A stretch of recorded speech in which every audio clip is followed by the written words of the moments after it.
Welcome to Sleepy English. I'm Ilariel. Today I'm going to be your host tonight. Listening to English, especially at night, helps your brain remember more. So, let's begin to read The Adventures of Sherlock Holmes. Don't forget to like and subscribe for more. A Scandal in Bohemia. To Sherlock Holmes, she is always the woman. I have seldom heard him mention her under any other name. In his eyes, she eclipses and predominates the whole of her sex. It was not that he felt any emotion akin to love for Irene Adler. All emotions, and that one particularly, were abhorrent to his cold, precise, but admirably balanced mind. He was, I take it, the most perfect reasoning and observing machine that the world has seen. But as a lover, he would have placed himself in a false position. He never spoke of the softer passions, save with a jibe and a sneer. They were admirable things for the observer, excellent for drawing the veil from men's motives and actions, but for the trained reasoner to admit such intrusions into his own delicate and finely adjusted temperament was to introduce a distracting factor which might throw a doubt upon all his mental results. Grit in a sensitive instrument or a crack in one of his own high-power lenses would not be more disturbing than a strong emotion in a nature such as his. And yet there was but one woman to him, and that woman was the late Irene Adler, of dubious and questionable memory. I had seen little of Holmes lately. My marriage had drifted us away from each other. My own complete happiness and the home-centered interests which rise up around the man who first finds himself master of his own establishment were sufficient to absorb all my attention, while Holmes, who loathed every form of society with his whole bohemian soul, remained in our lodgings in Baker Street, buried among his old books, and alternating from week to week between cocaine and ambition, the drowsiness of the drug and the fierce energy of his own keen nature. He was still, as ever, deeply attracted by the study of crime, and occupied his immense faculties and extraordinary powers of observation in following out those clues and clearing up those mysteries which had been abandoned as hopeless by the official police. From time to time, I heard some vague account of his doings, of his summons to Odessa in the case of the Trepoff murder, of his clearing up of the singular tragedy of the Atkinson brothers at Trincomalee, and finally, of the mission which he had accomplished so delicately and successfully for the reigning family of Holland.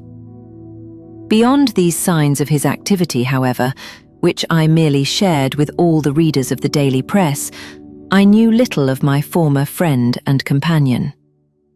One night, it was on the 20th of March, 1888, I was returning from a journey to a patient, for I had now returned to civil practice, when my way led me through Baker Street. As I passed the well-remembered door, which must always be associated in my mind with my wooing, and with the dark incidents of the study in scarlet, I was seized with a keen desire to see Holmes again, and to know how he was employing his extraordinary powers. His rooms were brilliantly lit, and even as I looked up, I saw his tall, spare figure pass twice in a dark silhouette against the blind. He was pacing the room swiftly, eagerly, with his head sunk upon his chest and his hands clasped behind him. To me, who knew his every mood and habit, his attitude and manner told their own story. He was at work again. He had risen out of his drug-created dreams and was hot upon the scent of some new problem. I rang the bell and was shown up to the chamber which had formerly been in part my own. His manner was not effusive. it seldom was, but he was glad, I think, to see me. With hardly a word spoken, but with a kindly eye, he waved me to an armchair, threw across his case of cigars, and indicated a spirit case and a gasogene in the corner. Then he stood before the fire and looked me over in his singular, introspective fashion. "Wedlock suits you," he remarked. "I think, Watson, that you have put on 7.5 pounds since I saw you." "7?" I answered. "Indeed, I should have thought a little more. Just a trifle more, I fancy, Watson. And in practice again, I observe. You did not tell me that you intended to go into harness." "Then how do you know?" "I see it. I deduce it. How do I know that you have been getting yourself very wet lately, and that you have a most clumsy and careless servant girl?" "My dear Holmes," said I, "this is too much. You would certainly have been burned had you lived a few centuries ago.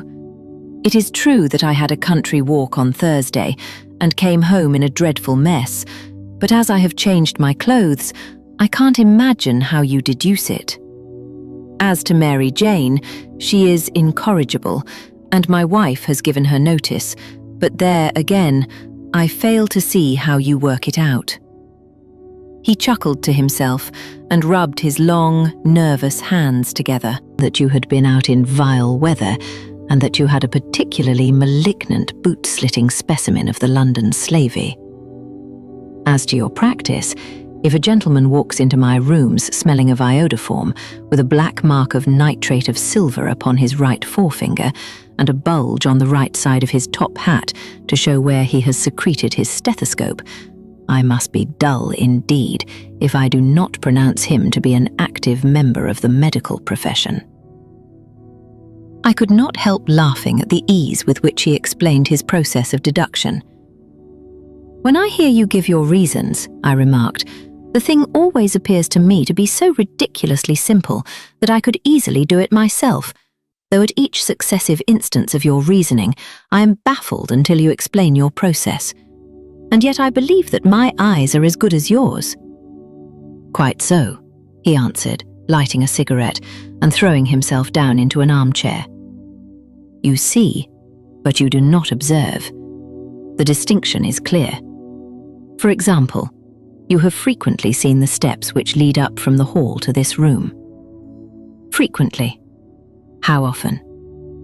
"Well, some hundreds of times." "Then how many are there?"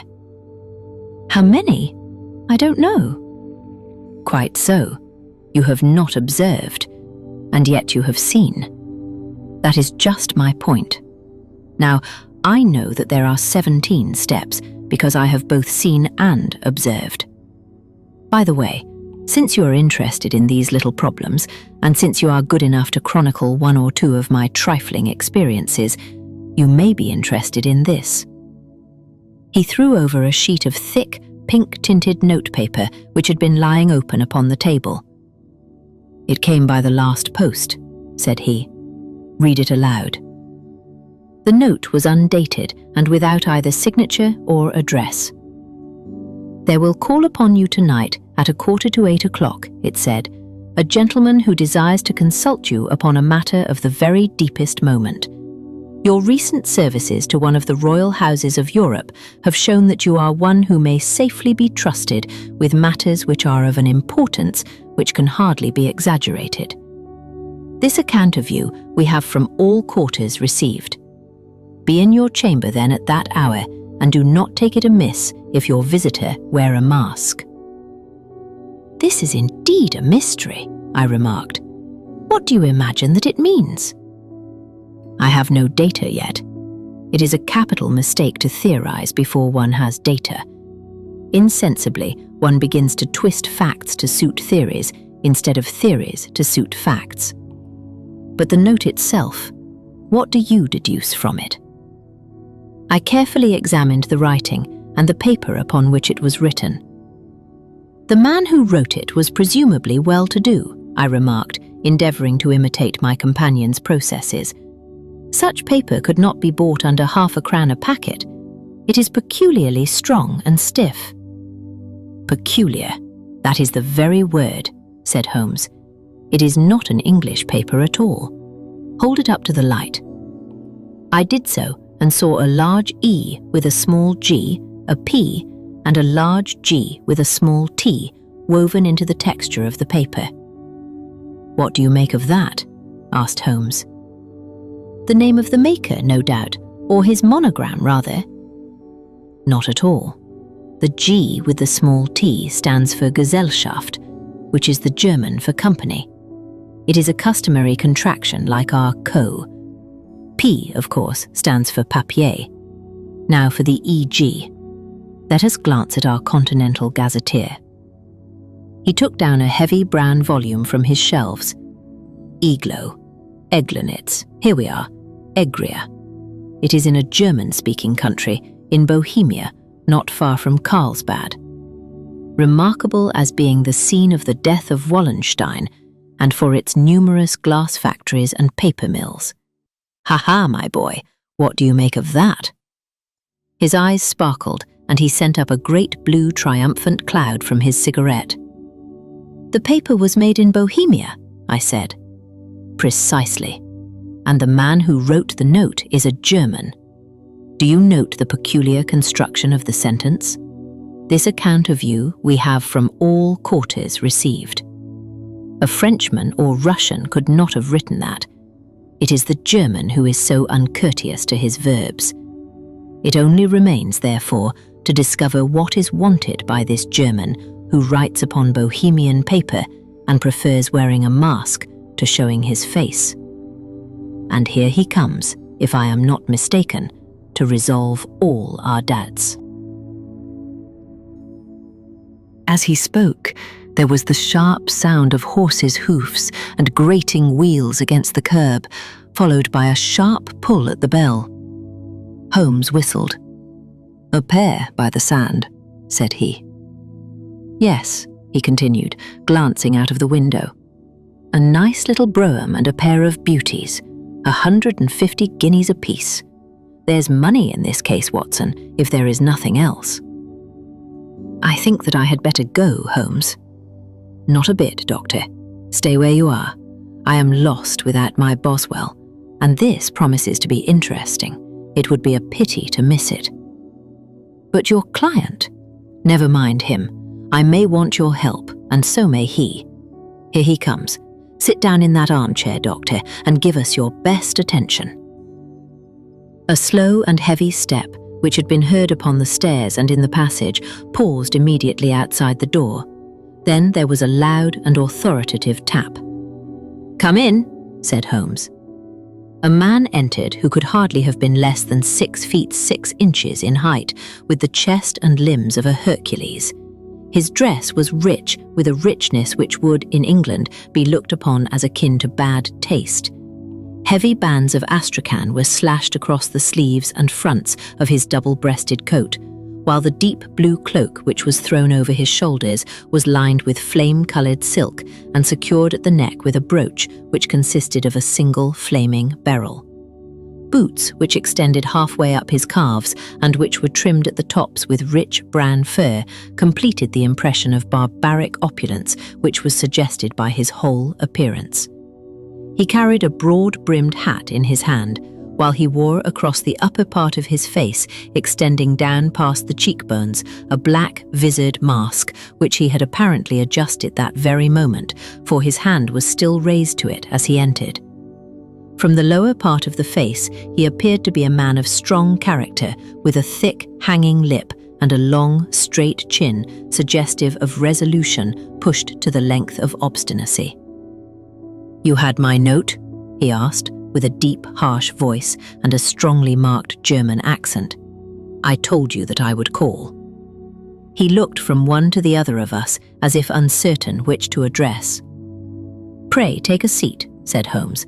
"This is my friend and colleague, Dr. Watson, who is occasionally good enough to help me in my cases. Whom have I the honour to address?" "You may address me as the Count von Kram, a Bohemian nobleman. I understand that this gentleman, your friend, is a man of honour and discretion, whom I may trust with a matter of the most extreme importance. If not, I should much prefer to communicate with you alone." I rose to go, but Holmes caught me by the wrist and pushed me back into my chair. "It is both or none," said he. "You may say before this gentleman anything which you may say to me." The Count shrugged his broad shoulders.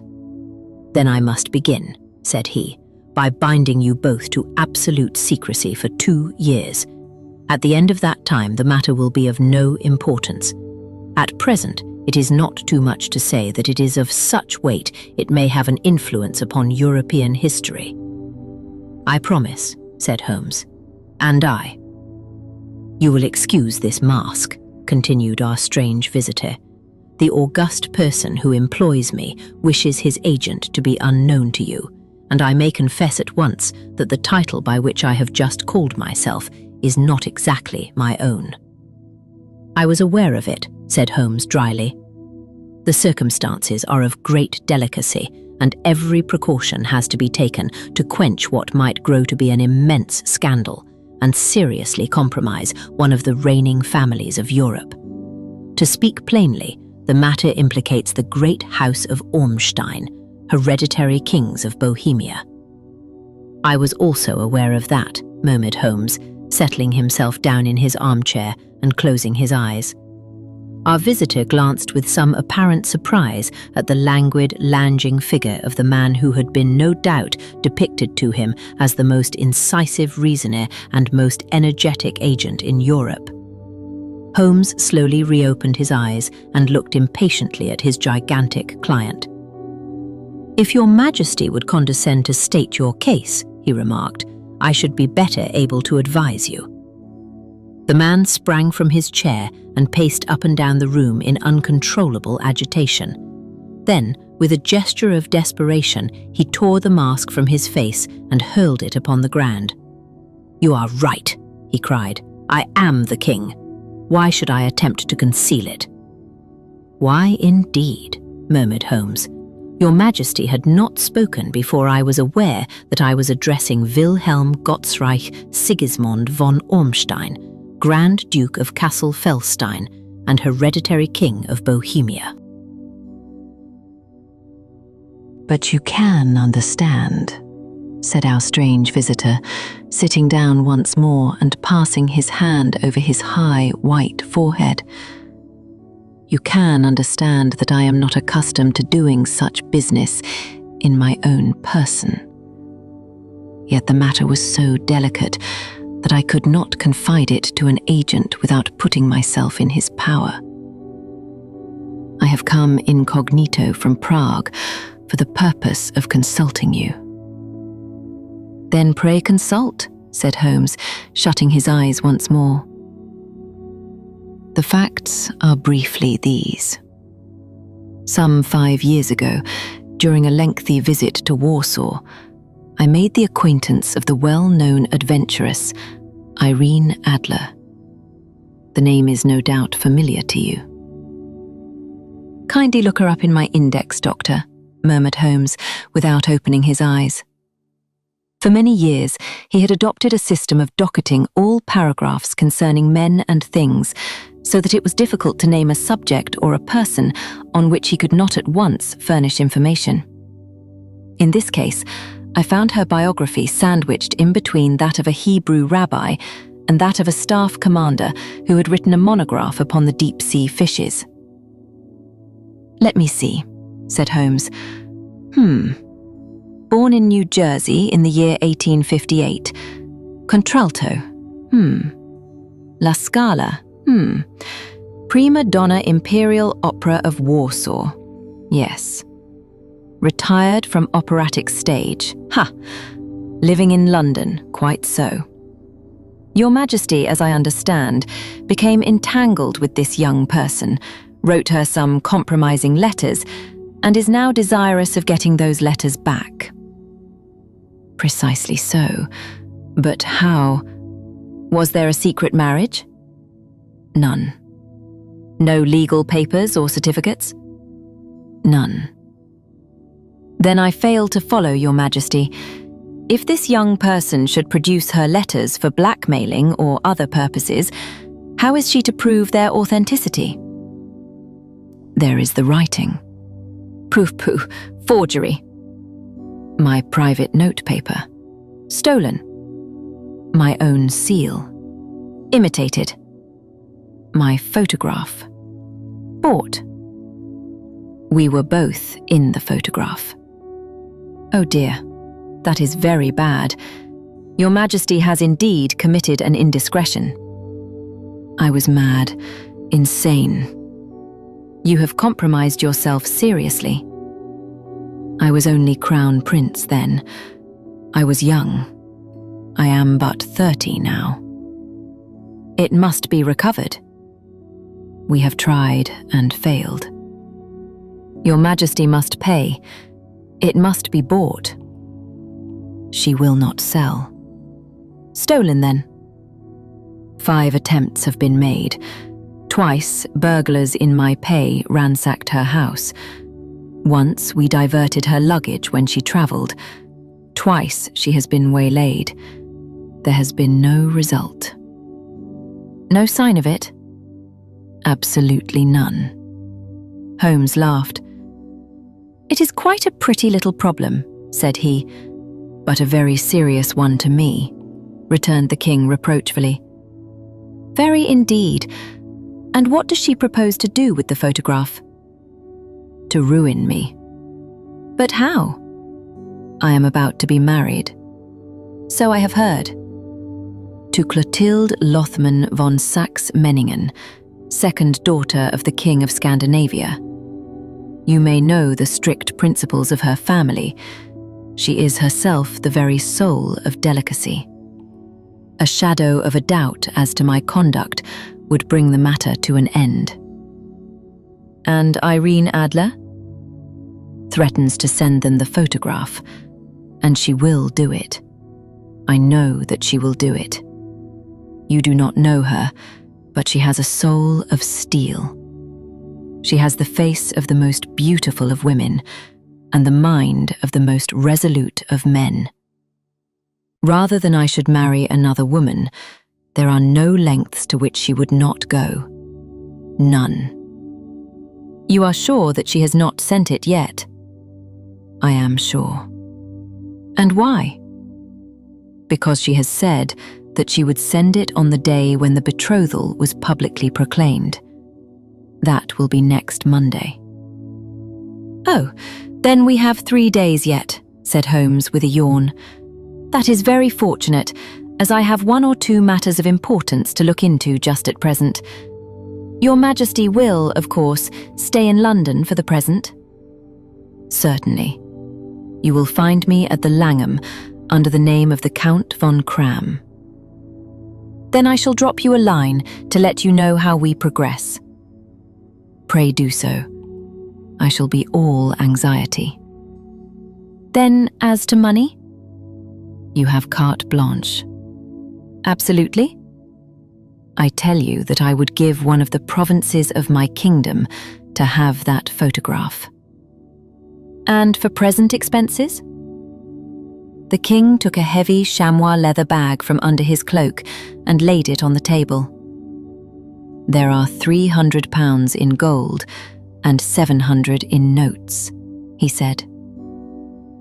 Holmes scribbled a receipt upon a sheet of his notebook and handed it to him. And Mademoiselle's address? He asked. Is Briony Lodge, Serpentine Avenue, St. John's Wood. Holmes took a note of it. One other question, said he. Was the photograph a cabinet? It was. Then good night, Your Majesty, and I trust that we shall soon have some good news for you. And good night, Watson, he added, as the wheels of the royal brougham rolled down the street. If you will be good enough to call tomorrow afternoon at 3 o'clock, I should like to chat this little matter over with you. The game is afoot, but for tonight, the mystery must wait.